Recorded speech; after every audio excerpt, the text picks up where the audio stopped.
town, so it's okay. Okay. Yep, I just hit the exit button instead of hitting the correct button. So anyway, we are good to go now. No problem. All good. Hey, everybody. This is Sharon Smoot with eXp Realty, and I am here with my business partner, Donell Henderson. Hello, everyone. And we are here with Believe It or Not, episode 13. Yeah, I think so. Realtor Life with Donell and Sharon. Episode Yay. 13. Yay. Very nice. We are doing it. I'm so proud of us for being consistent. Yeah. Because I think that we both might sometimes have a problem with being consistent. But we're works in progress. Yes, absolutely. So we come to you every Tuesday at 8:30 p.m. Eastern Time. And the purpose of our doing this is just to be a resource, a place for agents to get answers to questions that they might have, and to just provide support, information, real world, real life information. We don't purport to be gurus. We are realtors that are in the trenches each and every day. Every day, getting it done. And getting it done. We're doing the best that we can, but there's always room for improvement. And we learn from each other's experiences, and hopefully some of the things that we are sharing will help someone. And some of the information may be repetitive, or you may already know about it, or you may have a good understanding of it, but hopefully our information and these podcasts can help narrow it down and make sure we are all using accurate information, which best protects our clients and ourselves.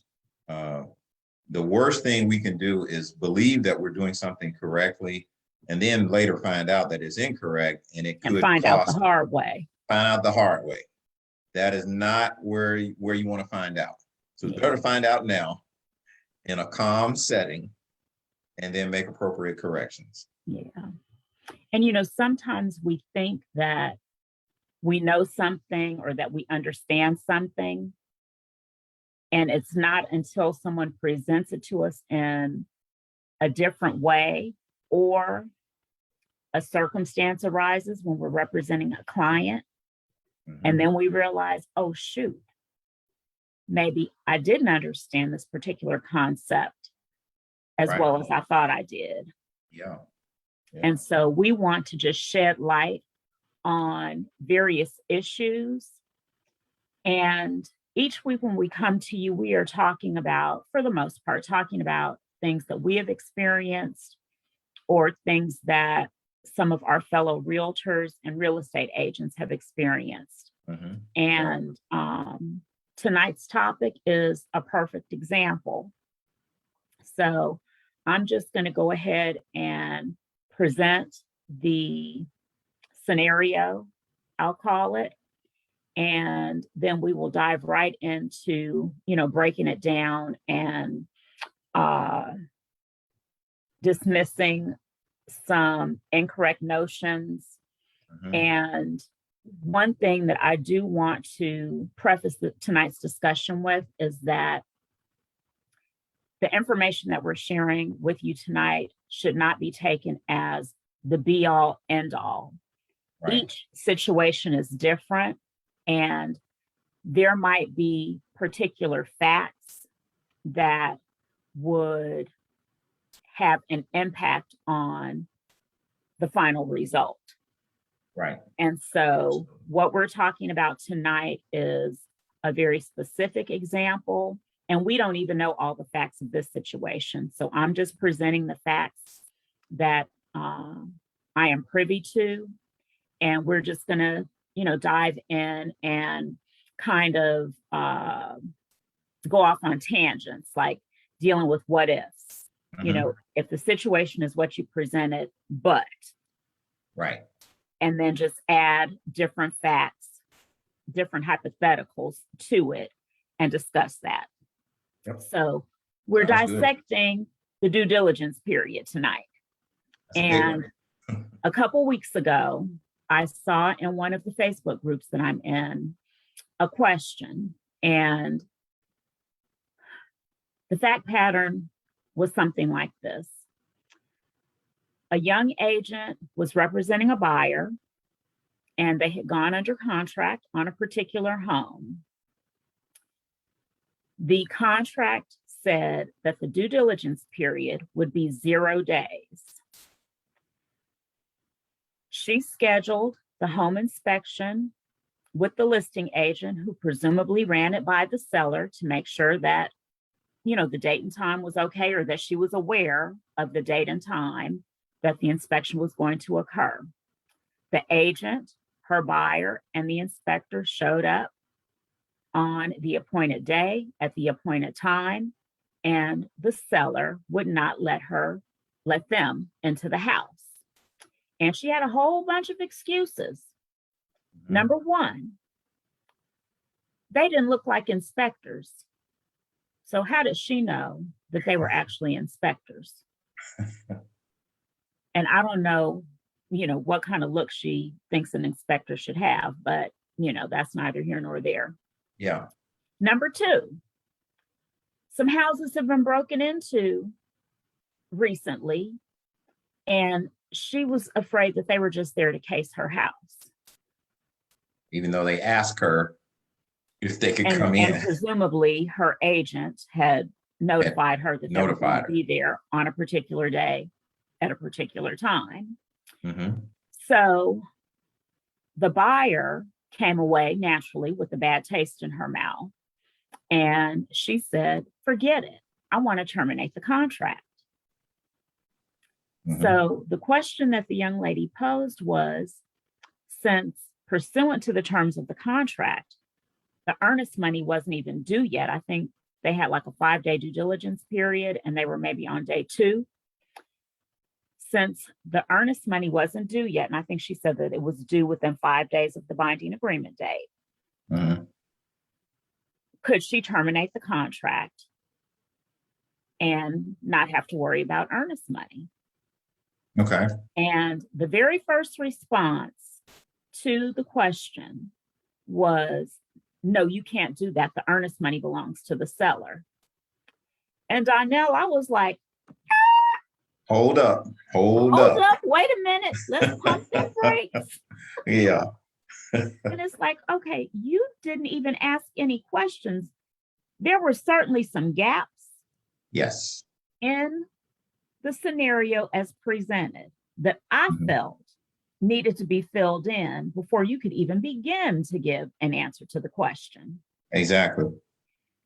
So before we delve into what those questions are, let's just talk about exactly what the due diligence period is. Mm-hmm. It's a good place to start. Okay. You want to handle it, or should I? You go ahead, because you've got a legal background and will keep us more in line, where I will kind of vary off into tangents, and I'll vary later, but let's get a baseline first. All right. Okay. So the due diligence period is the period during which the buyer can have the property inspected and otherwise do his or her due diligence. So Okay. any inspections whatsoever, that can be a regular home inspection, mold, radon, septic tank, chimney, lead-based paint, you name it, the buyer can do it during the due diligence period. Okay. The buyer can get estimates for repairs, take measurements, Mm-hmm. check out the neighborhood. I mean, anything that gives the buyer information that can help him or her decide whether they want to move forward with the transaction can be done during the due diligence period. Okay. The buyer can terminate the contract for any reason whatsoever during the due diligence period and get his or her earnest money back. You don't even have to give a specific reason. The termination just says, pursuant to their due rights pursuant to the due diligence period or something like that. I don't remember the exact verbiage, but Right. essentially can terminate for any reason. Maybe they've continued looking at houses and they find something they like better and go under contract on that. If they are Terminate. still in their due diligence period on the first house, they can terminate, get their earnest money back. No questions asked. Had a dream last night that this is not the right thing to do. Can terminate during the due diligence period, no questions asked. No questions asked. Okay. All right. God spoke to me and said, this is not the house for you. Done. No questions. That's okay. I'm not comfortable with what my mortgage payment's going to be. No questions asked. Like I said, don't have to give any reason. I spoke with one of the neighbors and I didn't like the neighbor. Done. Yep. Okay. I stubbed my toe on the foot of the bed. Okay. Get your earnest money back as long as you are within that due diligence period. During the due diligence period. During the due diligence period. In your statement or description, I noticed you said there was a 0 due diligence period, right? That is correct. But the buyer still wanted to have an inspection done. Correct. Okay. Now we just gave 4, 5, 6, or 7 examples of if you're in the due diligence period, you can cancel for any reason. But with a 0-day due diligence period, one would assume that means you cannot cancel for any reason. Correct. But the lady showed up, the realtor showed up with her client and said, we're here for and she even spoke with the listing agent to have an inspection. So right off the bat, there are some questions. Who said, I thought we had a 0 due diligence period? Now, does the 0 due diligence period mean that you cannot have an inspection? It does not. It does not. There you go. It does not. We're getting somewhere now. Let's look at the purchase and sale agreement. And I want to preface our review of the purchase and sale agreement by saying that we are talking specifically about Georgia. Right. Some of these concepts may apply in your state. And that is one reason why it is imperative that you know what the purchase and sale agreement says.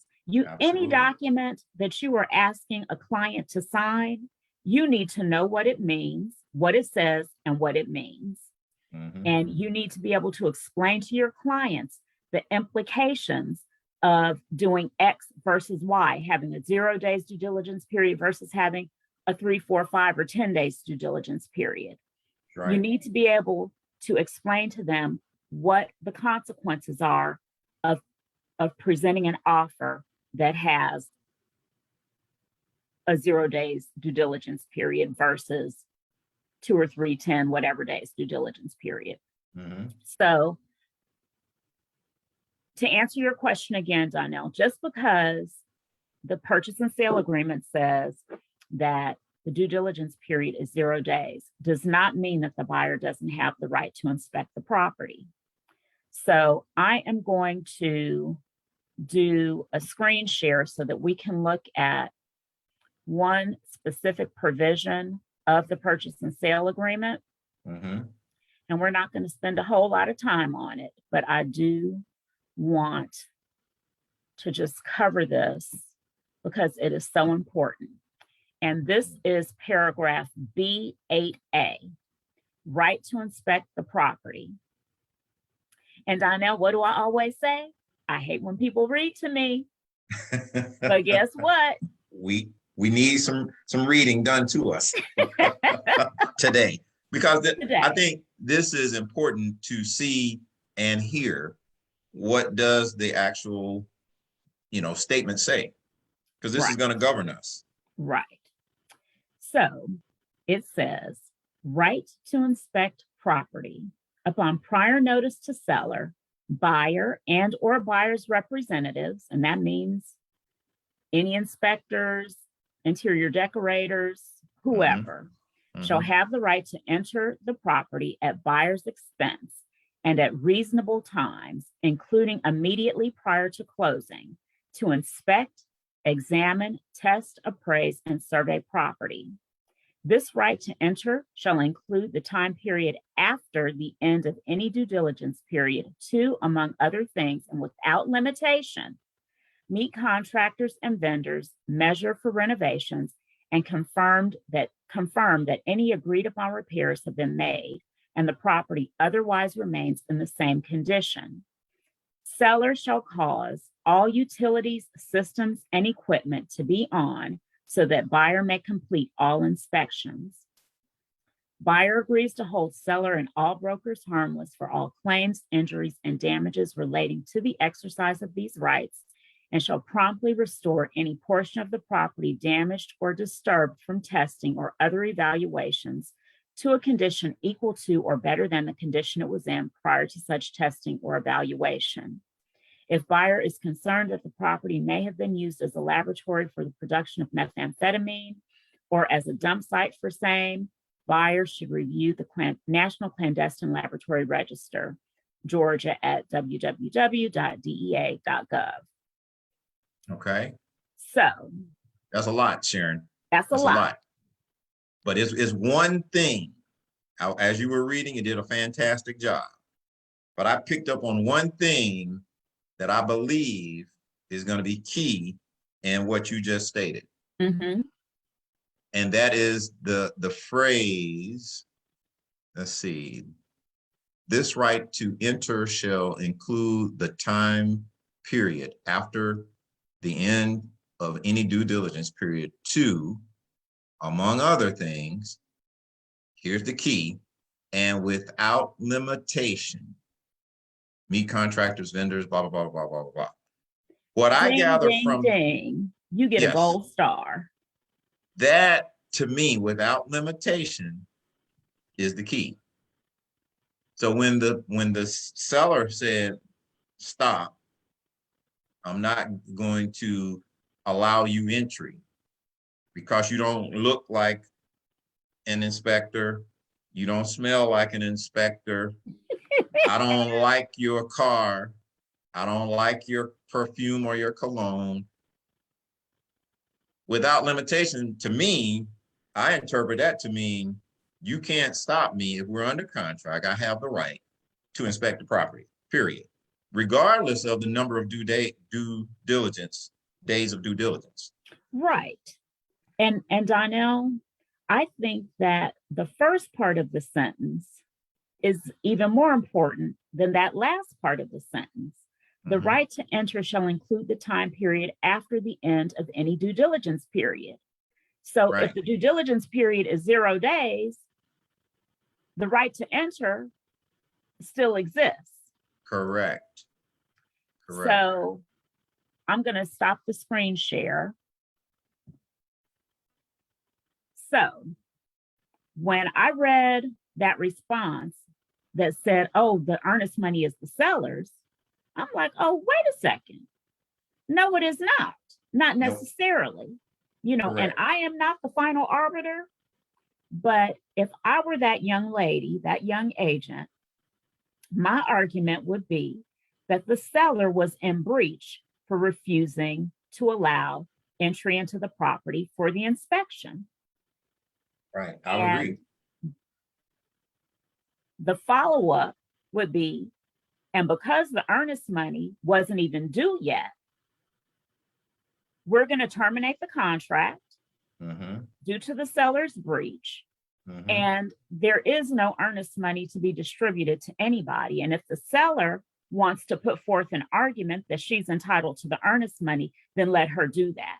And we will let the real estate commissioner or the court decide whether or not my buyer has to pay earnest money. But at this point, since the earnest money wasn't due and we're terminating the contract, I'm not going to ask my client to deposit earnest money with anybody. Yeah, that was a very unique I'm not gonna say unique, but interesting scenario, because when I initially heard it, I initially was thinking is the earnest money is not so much the sellers, but I do believe that the buyer is required to put the earnest money up within the time period that they agreed upon, 3 days, 5 days, whatever. But as we found out, what's the use of, I mean, possession is 9/10 of the loss. That's the phrase I've always heard. Okay. And I think from a common sense standpoint, while you could probably get it back, it's better not to even give it in the first place and put it at risk. And have it and just have her money tied up. Tied up, exactly. So we could most likely get it back based on what's written here, but why even put it up in the first place if we don't have And to? that's what my argument would be. Yeah. And since the seller nutted up, it's like, let her go to the trouble of getting the fight started. What other thing, Sharon, is you get into the client-customer relationship. Who is your client? In this case, the realtor's client is the buyer. So you have a fiduciary responsibility to protect your client, the buyer. Right.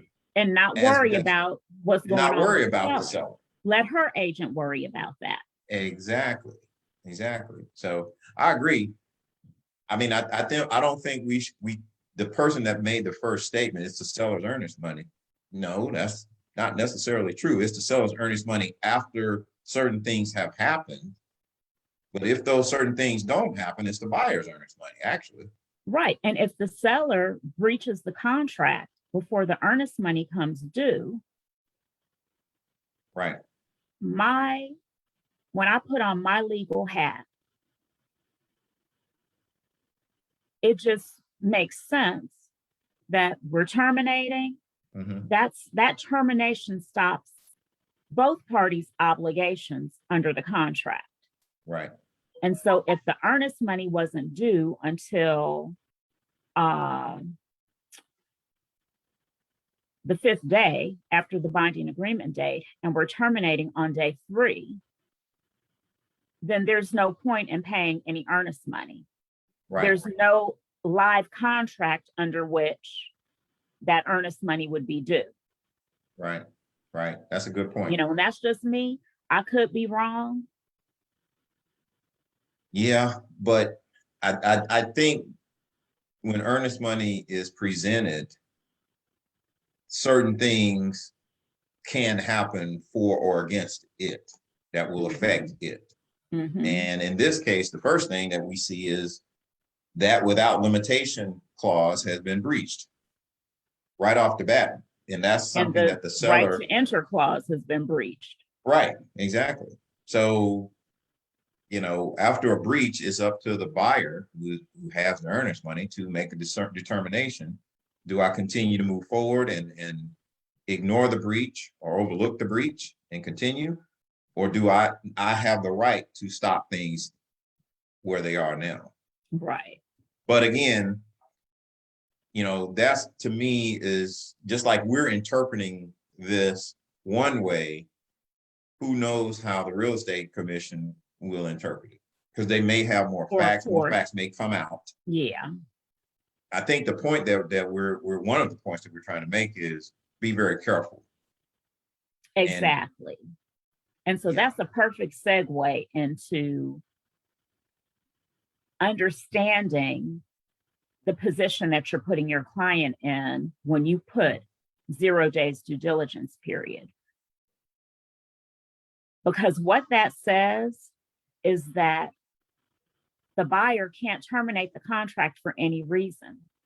So the only way that the buyer could get out of the contract outside of the seller's breach is for her loan not to get approved, or for the appraisal to come in low and the seller refuses to reduce the sales price. And even that is dependent upon whether there are any special steps dealing with what happens when the appraisal comes in low, or if the appraisal comes in low. Right. So I ended up having a conversation with the agent who had posed this question. Mhm. And one of the things that she said to me is that, well, I've never had this happen before. I always just put the earnest money due, 5 or 7 days after the binding agreement date. So if we don't have the proper, or if the inspection doesn't come back clean, then my client can just terminate the contract and move on. She said, and if push comes to shove, I can just get the lender, if I know the lender, to issue a denial letter. She said, but the lender that my client is pre-approved with said that she couldn't do that because there had not been a denial. And I Right. understand where the loan officer is coming from. Oh, It's like, we haven't absolutely. declined anything, so why would we issue a decline letter? Because per our standards, she is approved, not Right, denied. right. Yeah. So she had just a very limited understanding of the purpose of the due diligence period and Mhm. the rights that her client was foregoing. Mhm. And my next question to her was, had she attached the what is it, the F-273, I think it is, property Right. sold with right to request repairs? And she hadn't. Mhm. Wow. And it's like, girl, do Yeah. you know Yeah. the trouble that you were setting yourself up to get into? Yes. Yes. That's very scary. So, yeah, yeah, Because, and after we talked about this initially, I mean, my initial response to when you presented this to me was, okay, in my experience, the only time you would put a 0-day due diligence is if you were going to narrow down that wide range of things that you could cancel the contract for. Premonition, God, the black cat, I had a dream, I stubbed my toe, down to the specifics, specifically to the repairs of from are derived from the inspection report, exactly. which would then tie over to the 273, F-273, right to request repairs, which then narrows it down in a nice little box. And it still gives your client from the buyer side an opportunity to get the house inspected. And if we find something in the report that we don't like, this would be the only reason that we would cancel the contract. But it even, like the due diligence period, has a specific time, 3 days, 5 Exactly. days, 10 days, whatever the case may be. Okay. We can only cancel it based on repairs derived from the inspection. Meaning, God spoke to me. Is that in the inspection report? No. So you can't use that. I had a dream last night. Was that in the inspection report listed as a repair? No, you can't use that.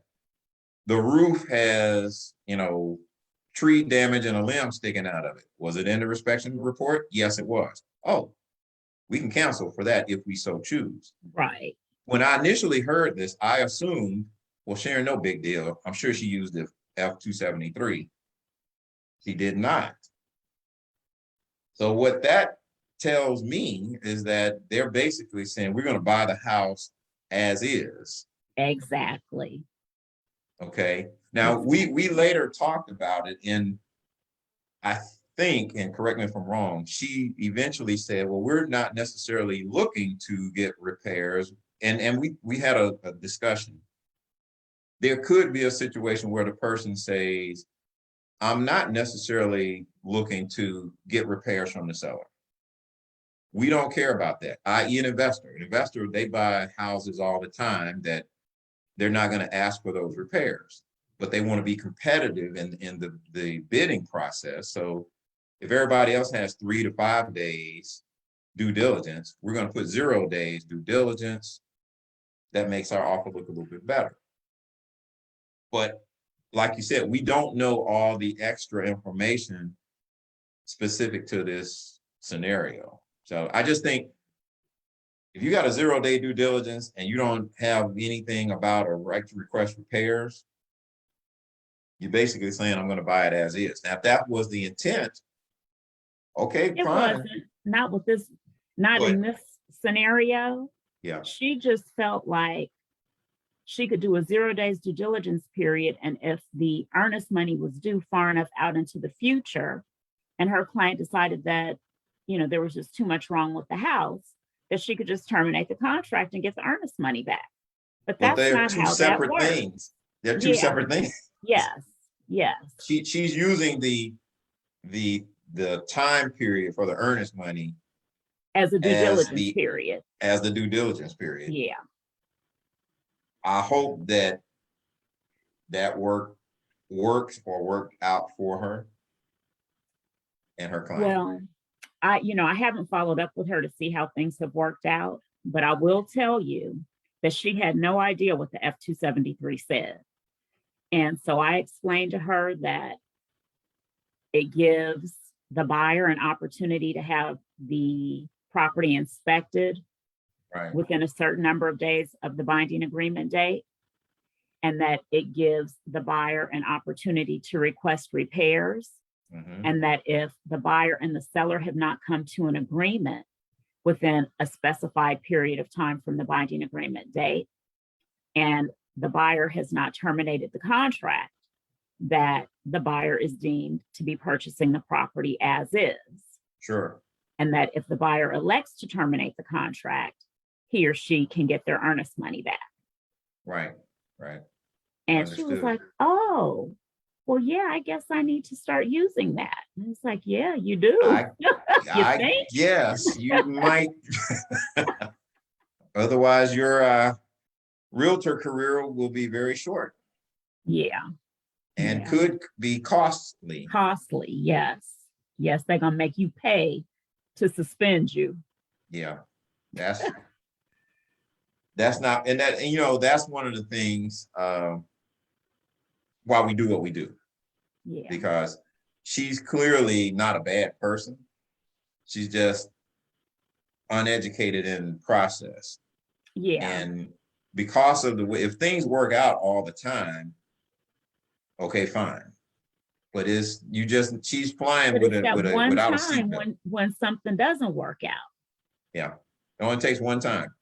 And I just wonder, like, about if this is how she's been doing it, and I don't know, how many buyers she's represented, how many she's gotten to the closing table, how many she's used her little technique and terminated the contract and got the earnest money back. But if it was me and there was a 0 days due diligence period and she came up with, we're terminating the contract because of the inspection, and my client's getting her earnest money back, I'd be like, oh no, she is not. Yeah. Yeah. And that's when someone comes back at you hard, when you say we're going to do ABC and they say, no, you're not.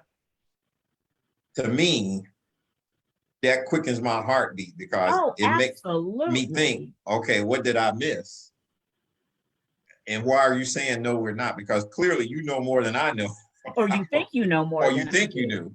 Yeah. Donell, I can't tell you how many times I've had situations where the other agent thought they knew more than I do.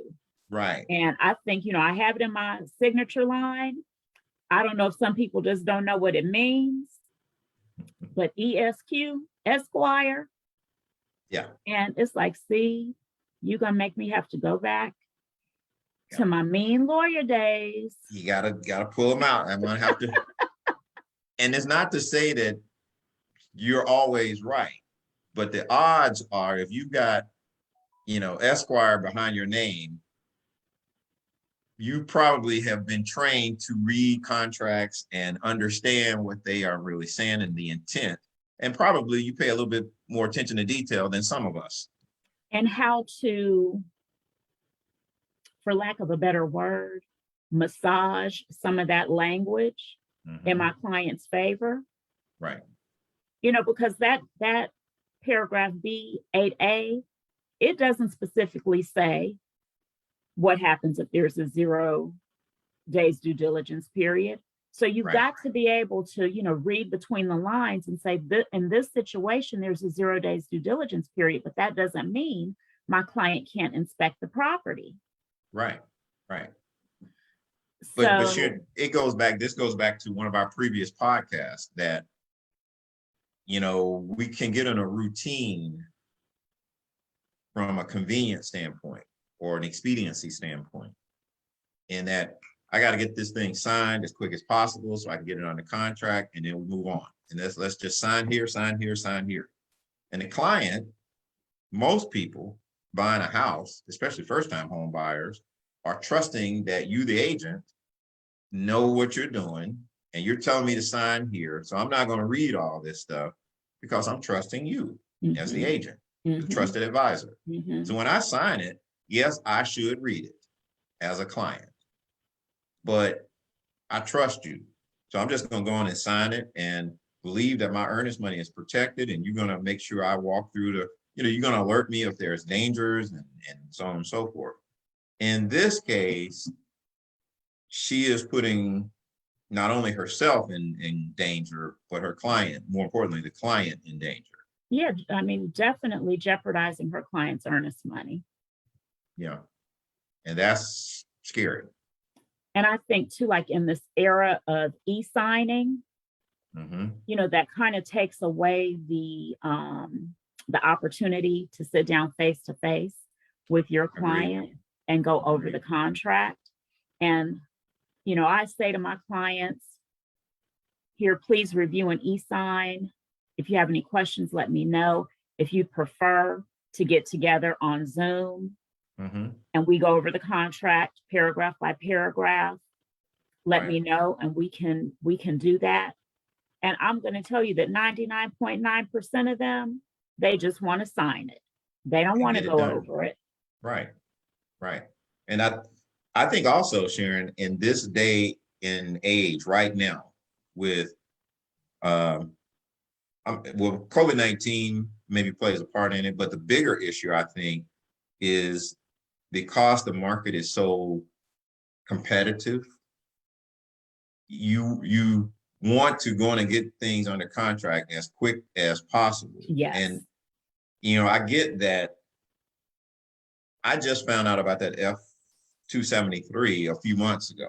And one of the reasons I found out about it is because a lot of my offers were not being accepted. Right. We were writing a lot of offers, but they weren't being accepted. So someone mentioned to me we had lost it, in the agent mentioned the winning offer had a 0 day due diligence period and a 5-day right to request repairs. And like this young lady, I'm like, what in the world is that? Did some research to find out exactly what it was. And in essence, you're basically showing the seller that you are serious about buying their property. Right. Okay. And I am not going to change my mind just for any old willy-nilly reason. It's going to be specific to repairs. So then I started looking at that and explaining it to my clients as this is a tool. It's not to say it should be used every time, but you have to have a discussion with your clients. Right. And let them tell you if they are comfortable doing that. Right. It's there are other little things. I think in this competitive market, we're all looking for that extra little thing. Trying to get the edge. Trying to get the edge. What's going to separate my client's offer from the other 20 or 30 offers? And there are some things that you can do, but you got to be careful. Because just like that tool can be used for good, it can also be used incorrectly and be very risky. Yeah, I mean, and it's just so important to understand and to be able to explain to your client the implications of deciding to do X versus deciding to do Y. Right. And, we have to, we just have to understand. So this young lady, heard somebody talking about doing a 0 days due diligence period. And she's like, oh, okay. Yeah. But she did not understand the implications of that Right. 0 days due diligence period Or and the how risk. it could potentially put her client's earnest money in jeopardy. Absolutely. And Absolutely. and honestly, the only thing that saved her was the fact that that woman didn't let them into the house. That's so risky because, as you said, 9 times out of 10, in her case, this was the 1 time out of 10. But Yeah. 9 times out of 10, when you've expressed to your realtor that you want to have the inspection done on Wednesday at 3 o'clock, the next action is the realtor to contact the listing agent. Listing agent is going to contact the seller. Seller's going to approve. Listing agent gives the approval to the realtor. You tell the buyer yes. That's 9 times out of 10. It's rare. As a matter of fact, I'll go as far as say that's the only time I've ever heard that the agent, and clearly it happens. That's the only time I've ever heard that they were denied entry. Yeah. And she is, if she's able to get out of this situation unscathed, I think that is such a slim sliver of luck or blessing that she gets out of it. And it's just like saying, well, the appraisal is not going to come in. It may not. But that's not something that's under your control. You're just hoping that the appraisal doesn't come in, and then you can use that out. Right. But what if it does? Right. And you've waived the appraisal contingency. Right. Or like this young lady said, well, I know I have a good relationship with the loan officer, and we usually do this. What if the loan officer says, that's putting my license in jeopardy, and the lady is not that's denied. Just what the loan officer in this scenario said. She's like, right, there hasn't been a denial, so why would I issue a letter saying that there has been? Right. So just understand the risk, and some things, again, can be used to your advantage, but definitely know the risk and explain those to the client. Yep. And ultimately, it is the client's decision. And, in my experience, if you have established a good rapport with your client and you tell them, look, I think that we should try this strategy, a 0 days due diligence period with the right to request repairs exhibit, that they'll say, okay, I can do that. Right. You're still going to be able to get your inspection done, and you can still pull out if you see something specific to the repairs that you don't like. But what we're giving up is, you used I don't know, you saw something in your macaroni and cheese that told you not to do it. Hey, you saw the face of Jesus in your macaroni and cheese. And he spoke to you. Was it in the inspection report? No, you can't use that. So, and while we're making light of it, we just want to narrow it down to exaggerated examples to make the point. Exactly. That's all we're doing. We're not making light of the situation, but and in this competitive market, I think each situation is not going to be appropriate for every client in every situation. Yeah. So, I mean, these things definitely need to be considered on a case-by-case basis, depending on what your client's objectives are, how quickly they need to be in a house. Right. There are just so many things that come into play. But the bottom line is that they expect you to represent them and guide them. And that means that you've got to have all the bases covered. And if you don't understand the implications of a 0 days due diligence period, or, a 0 days appraisal contingency, or an escalation clause, or whatever the case may be, you're putting your client at risk and you're putting yourself at risk. So if you bring up a good point, Sharon. So if you don't know, then ask. I think, and we that's all what your broker is there for. That's what the broker's there for. And, I'd like to believe that regardless of whether you are with EXP EXP or Keller Williams or Coldwell Banker or Metro Broker, Solid Source, whoever, that there is somebody in your office who would be willing to answer a question for you. If it's not your broker, there is a more experienced agent who would be willing to answer the question for you. And if you are not getting that kind of support from your broker or from the more experienced agents in your office, you need to be considering making a change. Absolutely. Because there's no reason why anybody should be out there floundering and not getting the support that they need. That's Absolutely. just inexcusable to me. Absolutely. And no one is expected to know everything, because this is a big course of an industry that we're in. And things change on a regular basis. Okay. And while I consider myself an experienced realtor, and I've used this example in jest, and I obviously don't mean to offend anyone, but I'm sure if you've gone to any church, especially, a Southern church, people say, I've been a Christian, I've been in church for 70 years. Okay, that's great.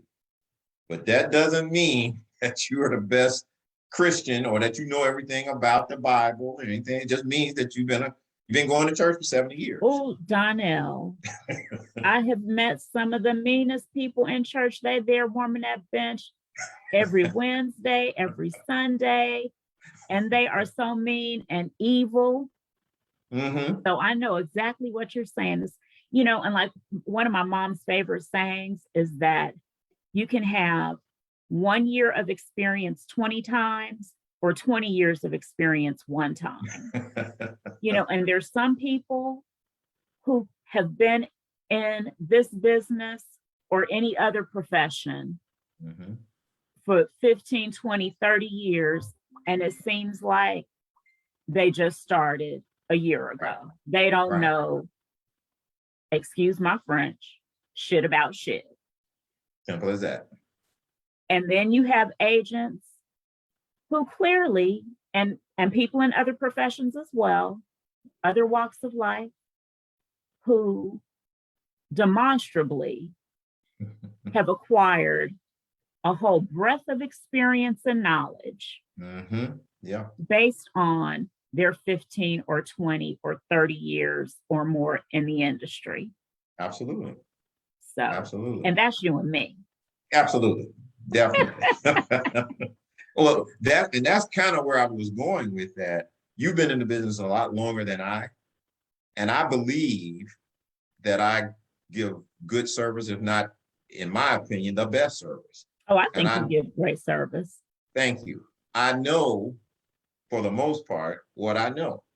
But even then, and you know what you don't know. And I know what I don't know, more importantly. Exactly.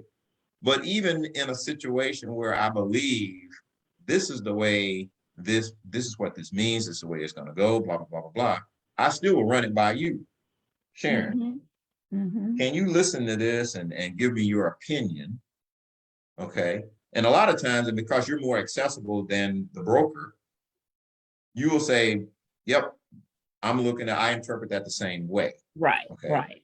Now, on occasion, you might say, no, actually, that's not what this means. Or you're 90% right, but there is a 10% chance that this could happen. Really? I didn't know that. Or thirdly, you could say, you know what? That's a tough one. You might want to talk to the broker. Yep. What we're saying here is you got at least one person that you can talk to, and that's your broker. Because, but here on our team, Sharon, we'll bring it back down to our segue. On our team, we have multiple people. So the team members on our team have each other, and it's not an isolated situation. We run things by this podcast being just one of the opportunities that we use to share and educate each other, as well as other people. But we, on our specific team, have meetings and things like that to make sure our agents are not out on an island. Yep. And we are available by phone, text, email. You know, if you have a question, one of us Mm-hmm. will always be available to help you. Absolutely. Absolutely. Just don't go it alone and potentially make a mistake that will harm yourself or your client. Right. So, on that note, we do want to say that we are always looking for motivated, dedicated, hungry real estate agents, realtors to join our team. EXP is an amazing company that is so dynamic. It is growing by leaps and bounds each and every month. I think we are well over 60,000 agents strong right now, Yep. and we are an international company. And there are so many benefits over and above the basic realtor benefits and each person comes in and use certain things appeal to certain people and they may not appeal to others. But just to name a few right off the top, EXP one starts everyone off at an 80% commission split, which I think is probably tops in the industry, even for brand new agents. EXP, for those brand new agents, and I thought this was huge, Sharon, for a brand new agent that just got their license in the last month, may not have the experience and may be a little uncomfortable about asking questions. They may need some hand holding. EXP is going to assign a mentor to work with that brand new agent to kind of help them with the forms and the process and so on and so forth to make sure that you are on the path for success. Yes. I think that's huge. But if you're an experienced agent, you have the ability to reach 100% very quickly, and anyone does. There's a revenue share option. There is revenue versus profit. So whether the company makes a profit or not, the revenue is shared with the person for helping to bring in other agents and build and grow the company. But in building and growing the company also offers you ownership in stock. Publicly traded company doing very well. The stock has split several times over the last 12 months. Sharon mentioned we're in 17 countries. We used to be able to name them all, but they're growing so fast we can't name them all. But they're your major countries, Spain, Britain, and many more. Canada, South Africa. Mm-hmm. Where else? Health insurance. Yes. That's a big one. Most real estate companies do not even offer health insurance. EXP does. So as independent contractors, sometimes it's difficult for us to acquire health insurance. That option is there if you choose to take advantage of it. The stock, the revenue share, the 80% commission. And probably one of the biggest things is specific to Team Limitless here in Atlanta. You get to work with me and Sharon, and we're celebrities. So, I mean, outside of that, or at least in our own mind. Exactly. We have a lot of fun with what we do. I mean, we are constantly coming up with new innovative ideas. We have ways to create organic leads that we share with our team members, as well as other proprietary things that we do on our team, special relationships with different lenders. Too much to cover. We could talk for another hour just on the benefits of that. But at the end of the day, we are a fun team. We are growing nationwide, and we'd love for you to be a part of our team, whether you're a brand new agent or whether you are one of those agents that's been in the church for 70 years or a realtor for 70 years.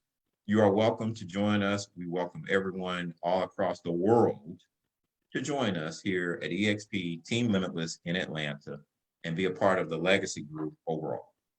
Yep. So I will add our contact information to the description of this video on Facebook, and feel free to reach out to either one of us. We would love to chat with you about all that EXP has to offer. Absolutely. And if you have any questions about something pertaining to a real estate transaction and you just need a little bit of guidance, we'll try to help you out there too. Absolutely. Our pleasure. Yep, absolutely. So with that being said, thank you so much for giving us a little bit of your time tonight. And we will be back again with another great discussion Tuesday of next week, each and every Tuesday until further notice at 8:30 p.m. Eastern Time. So thanks again for tuning in, and take care. Have a good evening, everyone.